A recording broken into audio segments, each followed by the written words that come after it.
Approchez, approchez.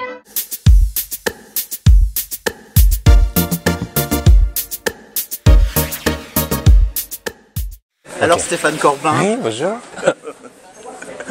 Je vous connaissais pas en vérité. C'est vrai, on se connaissait pas du tout. Bah non. Bon, maintenant on se connaît. J'ai honte. Bah moi j'ai un peu honte pour vous aussi. Bah ouais. Non, mais par contre là, cette année, je vous ai pas raté. Hein. Bon, c'est bien. J'ai à peu près tout vu. C'est vrai. Je vous ai remarqué pendant le spectacle de Caroline Loeb par rapport aux yeux que vous avez. Ils sont hyper lumineux et souriants et positifs. Bah c'est gentil. Non?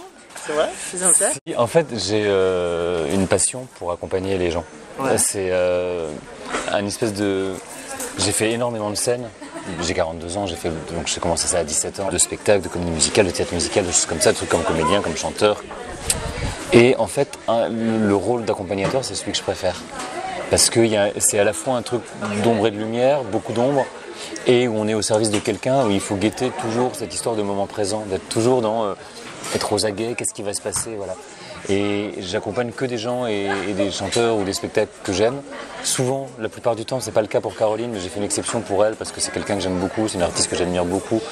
Mais souvent, j'accompagne sur ma musique à moi, sur la musique que j'ai composée. J'ai compris très vite quand j'étais gamin, j'ai commencé le piano à 3 ans, que je serais pas un très grand pianiste. En tout cas, que j'avais pas le niveau pour être un pianiste classique, un concertiste, on va dire, voilà.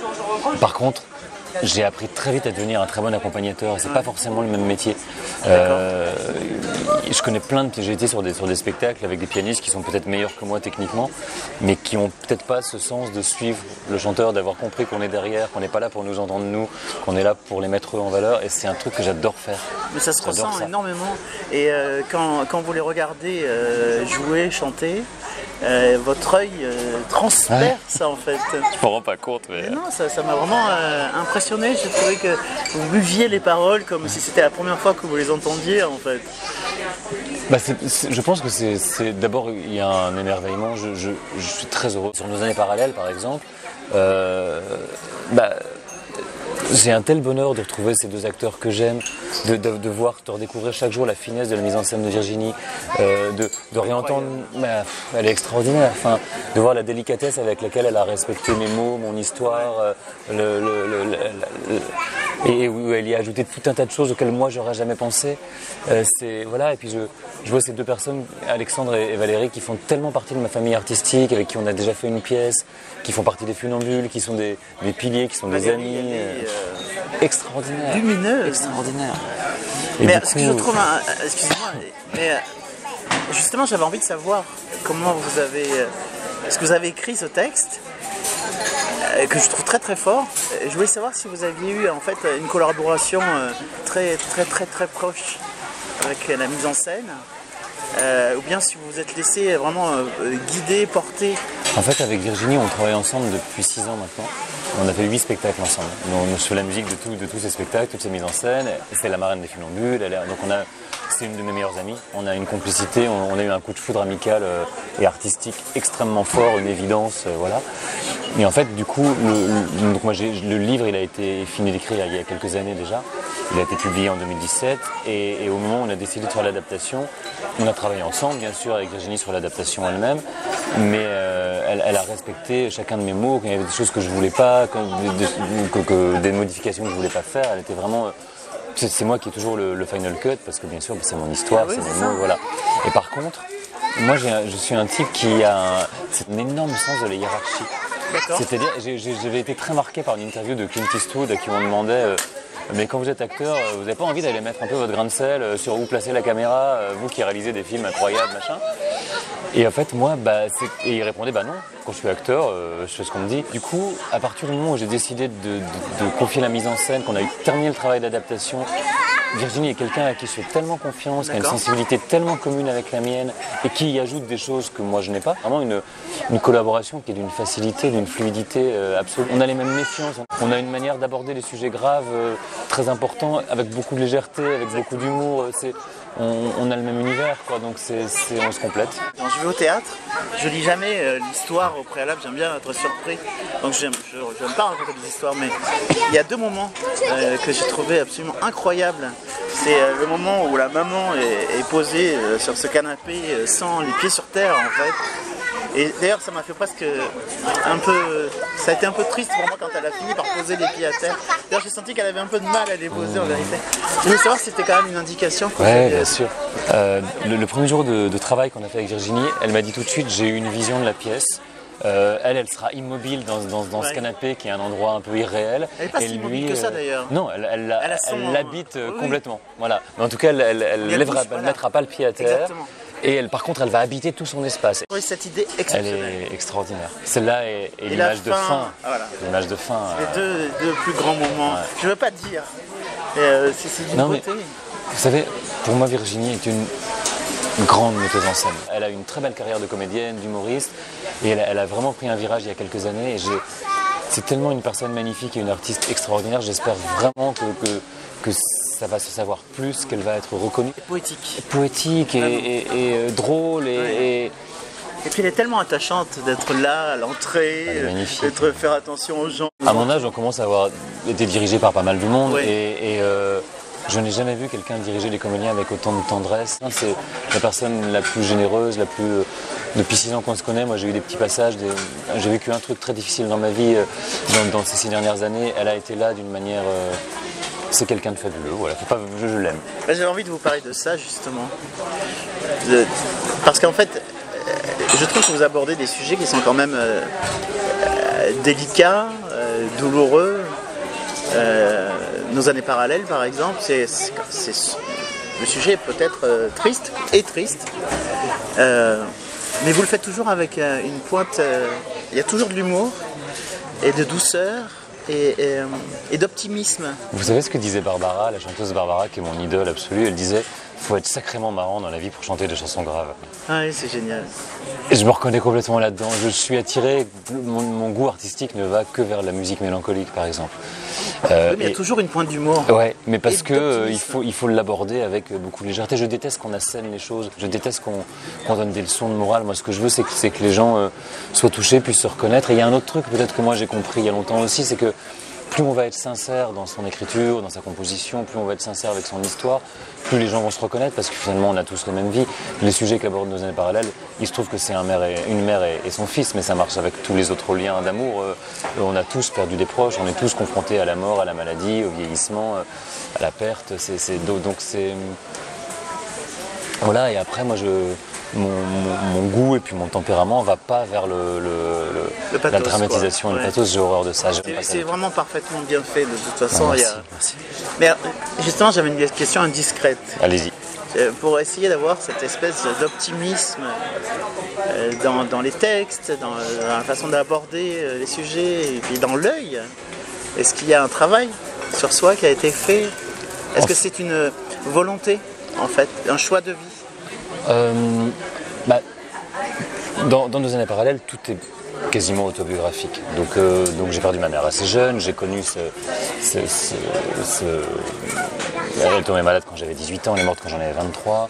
Donc j'ai connu, mon frère vivait à l'étranger, donc j'ai été avec mon père les seuls qui l'ont accompagné dans tout ce parcours-là. Et c'est vrai que Nos années parallèles parle de ça, parle de comment on se construit à un moment où moi-même j'étais pas construit, où je savais pas qui j'étais, et puis il fallait que j'assume moi le fait d'être homo, le fait d'être musicien, le fait de vivre à la campagne, avec tout ça qui me marque.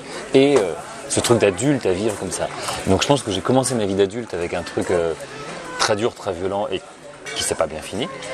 Et c'est sûr que je pense que ça vous change une vision de la vie et ça vous donne un rapport au temps qui passe, notamment, qui est très différent.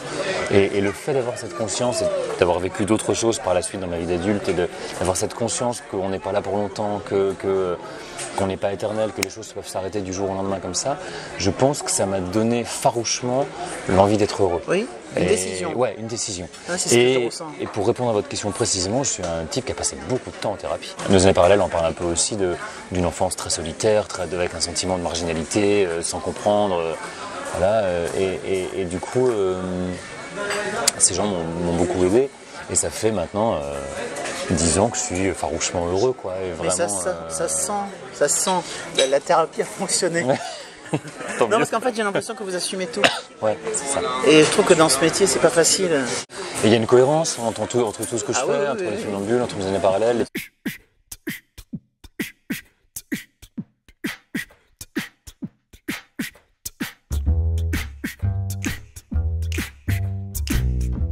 Entre 20 et 35 ans, quand on est plutôt jolie, qu'on n'a pas son prince charmant et qu'on habite à Paris. Toutes les copines sont laquées, elles ne sortent pas le soir. La plupart ont des bébés, mais celles qui sont dans les bars, ce sont Les filles à pédé. Leurs copines sont des copains qui sont super bien gaulés, qui se tiennent par la main. Les filles à pédé. C'est comme ça qu'on les appelle. Leurs amis sont tous homo, même si elles leur roulent des pelles. Je peux vous donner un exemple par rapport au funambule qui est intéressant par rapport à ça. Pendant 10 ans, j'ai chanté mes chansons à moi, auteur-compositeur, avec beaucoup de textes écrits par mon père et par mon frère. J'ai fait 800 concerts, je crois, des festivals, les premières parties, Juliette, Thomas Fersen, des trucs comme ça, des trucs vraiment avec l'idée de faire une carrière, quoi, les Lettres Rouges, l'Olympia, Stéphane Corbin, machin. Et ce truc-là m'a détruit complètement. D'ailleurs, la dernière fois que j'ai chanté sous mon nom des chansons, c'était en 2009. Et là, je ressors un album à la rentrée, qui est un truc que j'avais jamais fait, et je fais un concert, un seul, et j'en ferai pas d'autre. J'y viens, hein. Et ben c'est le 28 octobre au Zèbre de Belleville. Donc, voilà. J'adore le Zèbre de moi aussi, j'adore. C'est une J'ai salle. connu il y a 25 ans, alors que c'était fermé. Et il y avait une association qui s'était montée pour essayer de sauvegarder le Zèbre de Belleville. Génial. Et aujourd'hui, ça tourne. Moi, j'adore cette salle. Et c'est devenu un endroit mythique à mes yeux. Ça fait 10 minutes qu'on en parle. Je suis bien là. Mais non, mais fais un effort, il faut absolument que tu te... Les Funambules, c'est vraiment le projet que je mène moi. Donc.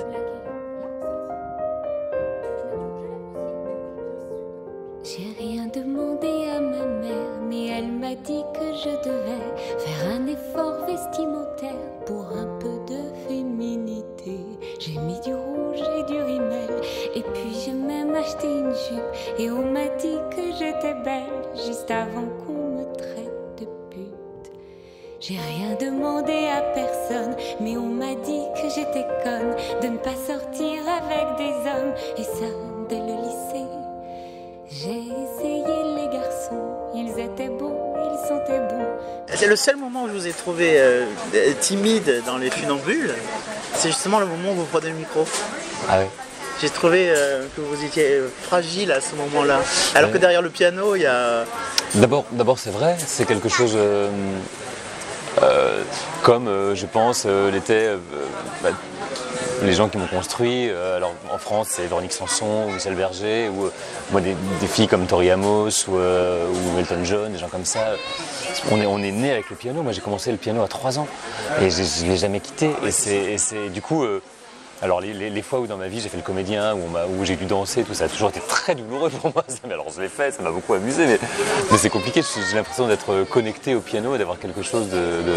Voilà, puis après, c'est aussi la chanson que je chante debout dans les Funambules, elle a été écrite par mon papa et elle est sur notre histoire, et du coup il y a un truc qui me... Submerge. Je me protège un peu parce du coup je suis un peu...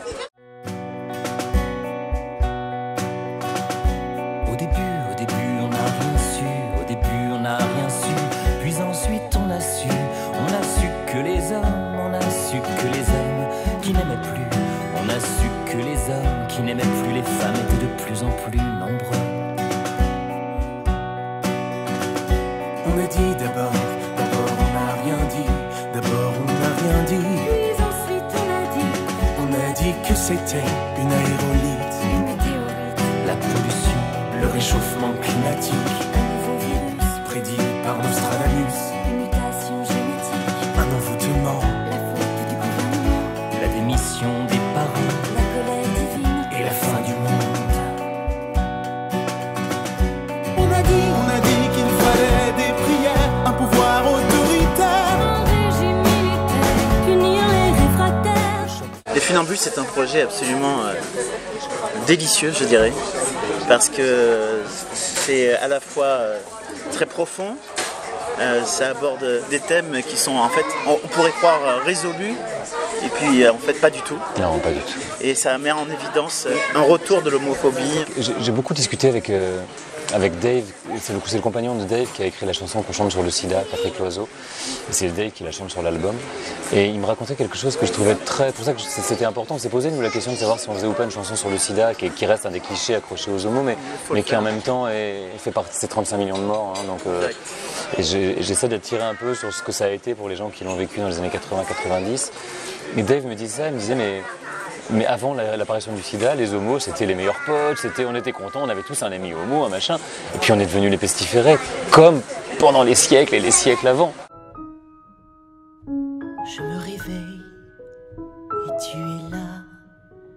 J'ouvre les yeux et je te vois. Tu me souris dans un câlin. Je râle un peu, mais je suis bien. Je prends ma douche, fais ton café. Tu me retiens, je dois y aller. Tu me dis je t'aime, droit dans les yeux. Je t'aime aussi, je suis heureux. Je prends mes clés et je m'envole. Pas un instant, je ne touche le sol. Et du coup, ce que vous disiez là est très juste en fait. C'est-à-dire que tant qu'on était des folles, oui, tant qu'on était Zaza Napoli, qu'on se mettait des plumes dans le cul, tout allait bien. Ouais. Maintenant qu'on est là à dire, mais attendez, on fait partie de la société. Normal, quoi. Voilà, et ça c'est terrible pour les homophobes, c'est terrible de se dire qu'on fait partie de la société au même titre, qu'on peut avoir des gosses au même titre, qu'on peut se marier au même titre, qu'on peut... Et qu'on puisse être heureux, tout simplement. Tout mon combat des funambules, c'est ça, c'est j'aime pas le mot de normalisation, mais on va dire banalisation. Ce soir j'ai vu tous les joyaux de la pop. J'ai même bu à outrance toute l'absinthe de tes potes. J'ai côtoyé du rare nymphe, pris des rails en avance, dans des salles bien trop noires, sans lueur d'élégance. Davantage j'ai serré mes mâchoires lamentables et zélé des amants, des garçons de passage que j'ai tenté d'approcher, mais que ma mascarade a fait fuir lentement par sa froideur maussade. Alors j'ai rempli ma panse avec de vives urgences, autant vives que ivres sur la piste de danse. J'ai ajusté mes pansements pour que mes saignements... Mon combat avec les funambules, il est sur raconter nos histoires telles qu'elles sont, sans fioritures, sans faux semblants, sans mensonges, en les donnant comme ça, en témoignant. Je l'ai bâti comme un documentaire, comme un truc, voilà ce qu'on est. Je ne vous demande pas votre avis, il n'y a pas de discussion, c'est un fait. On existe, on est comme ça, on fait partie de la société et on subit des choses qu'on ne devrait pas subir, qui sont juste discriminatoires. Parce que t'es toujours là, je te trouve toujours belle, parce que t'es tout pour moi et parce que tu es celle qui donne de l'importance à toute mon existence. Parce que t'as cette façon de connaître par cœur le parcours de mes frissons, la route de mon cœur, et parce qu'il n'y a que toi que j'écoute quand ça va pas. Et parce que t'as le courage de me dire quand je suis con, de me déchirer mes pages quand mon texte est pas bon, et parce que ton sourire, il n'a jamais changé dans le meilleur ou le pire, hiver comme en été, parce que tu es la seule à savoir mes défauts, oui l'unique et la seule qui sache le vrai du faux, la seule qui m'ait connu dans mes sombres galères, ignorée et perdue au fin fond de l'univers.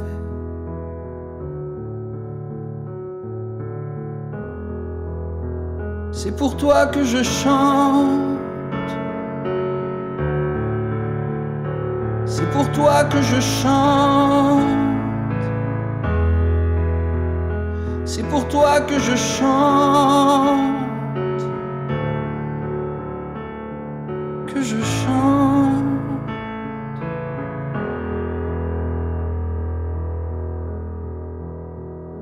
Parce qu'il n'y a que ta main qui sait tenir la mienne. Je vais vous demander quelque chose, c'est ce que je vous ai dit à la sortie de nos années parallèles, mais j'ai ressenti exactement la même chose avec les funambules.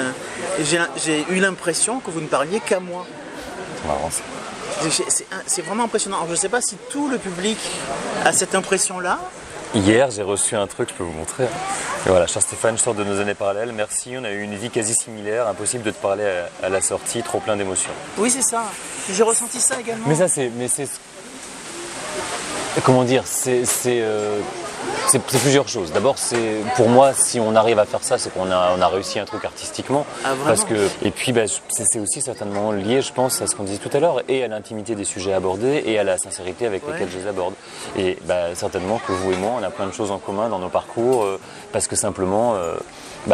en fait, on est plein à avoir plein de choses en commun dans nos parcours. Et c'est même pas l'histoire d'être homo ou hétéro, c'est juste que un certain mais vous avez, rapport d'après moi, une qualité incroyable, c'est d'avoir la capacité de nous raconter nos vies à nous, en fait. C'est un magnifique résumé de ce que j'essaye de faire, donc c'est hyper touchant pour moi de recevoir ça, parce que c'est ça que j'essaye de faire.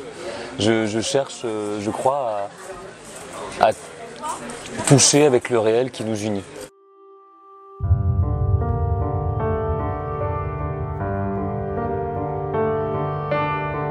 Lui, dans l'âge de l'innocence, il était mon amour d'enfance. Rien ne pouvait nous séparer, et je me voyais l'épouser.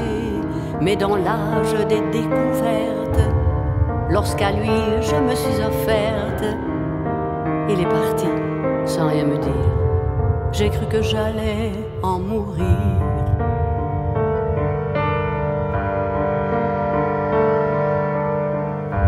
Je me berçais du faux espoir qu'il me reviendrait tôt ou tard. Un jour dans le journal j'ai lu. Je vous ai écrit dans mon article funambulé, parce que c'est ça, il faut funambuler. Funambuler, exactement. Ouais. Il paraît qu'elle est folle, qu'elle fume comme un pompier, qu'elle boit beaucoup d'alcool et qu'elle mange des bébés. On m'a dit qu'elle séduit des hommes avec succès, qui sont jeunes et jolis, qu'elle les trouve au lycée. La rumeur ne m'atteint pas, car mon cœur ne l'entend pas.